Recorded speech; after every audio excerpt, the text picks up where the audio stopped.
গতকালকে আমি আমার গার্লফ্রেন্ডের মোবাইলে আপনার ছবি দেখছি। আপনার গার্লফ্রেন্ডকে? আপনার খালাতো বোন। আমার খালতো বোন নেই ভাই। তনু আপনার খালাতো বোন না? শালা আমার খালতো ভাই বানাই দিল। না না ভাইয়া, ও আমার খালতো বোন হইতে যাবে কেন?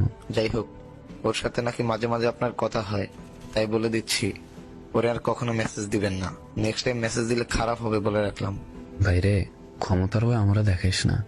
যার সাথে কথা বলতে বারণ করতেছ সেখান থেকে আমি নিজেই ওর সাথে কথা বলা বন্ধ করে দেব, শুধু কয়েকটা প্রশ্ন উত্তর দিলে। করেন কি প্রশ্ন?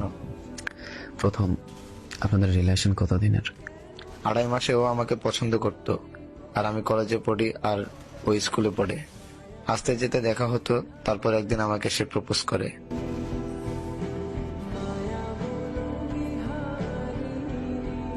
মাশাআল্লাহ। দ্বিতীয় প্রশ্ন, ওর সাথে তোমার তোলা কিছু পিকচার আমাকে দেওয়া যাবে হোয়াটসঅ্যাপে? হ্যাঁ, অবশ্যই। তৃতীয় প্রশ্ন, ওর প্রথম কোনো ভালোবাসা আছে?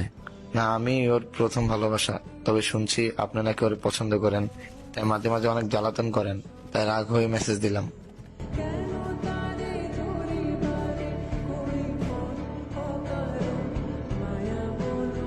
অসুবিধা নেই ভাই, আমি ওরা আসলেই পছন্দ করতাম। এখন যেহেতু আপনারা গার্লফ্রেন্ড বয়ফ্রেন্ড, তবে আমি কখনোই আপনাদের মাঝে আসবো না। ভাই, হোয়াটসঅ্যাপ নাম্বারটা দিন। সন্দেহটা তখনই হয়েছিল যখন অ্যাক্টিভ স্ট্যাটাস অফ ছিল তার। আরে বেড়ে মানুষ, তোরে বিয়ে করার টেনশনে দিনের পর দিন শুকিয়ে কাতর হয়ে যাচ্ছি, আর তুই অন্য ভাতার নিয়ে ঘুরতেছিস, মজা নিচ্ছিস। নিজের ভালো থাকার জন্য যে মানুষগুলো অন্যের ভালো থাকা কেড়ে নেয়, তাদের প্রতি আমাদের মন ভরা কিনা জন্মাক।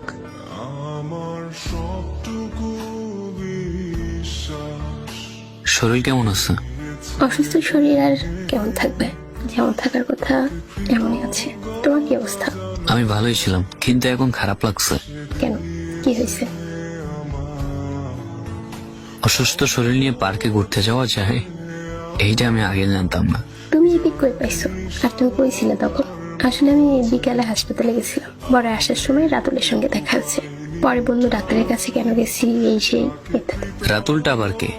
আগে কখনো তো শুনিনি। তুমি ওর কথা বলিনি কখনো, তুমি রাগ করবে সেজন্য। ও আমার কলেজের ফ্রেন্ড, একসাথে পড়ি। দিনের পর দিন মিথ্যা বলে যাওয়াটা হয়তো তোমার রক্তের সাথে মিশে গেছে।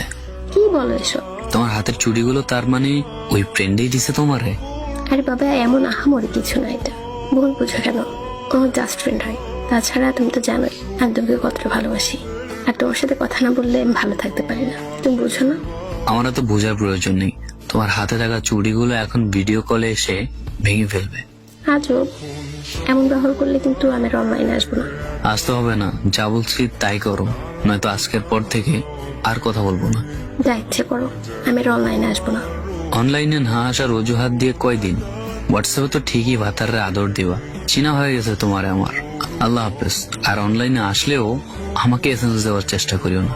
তোর মতো মাইয়া লাইফে থাকার চেয়ে না থাকাই অনেক ভালো। যা ইচ্ছে বলো, এখন নতুন কাউকে পাইছি তো, তাই ছেড়ে যাওয়া ছিল খুঁজো। হ্যাঁ, হয়তো তাই।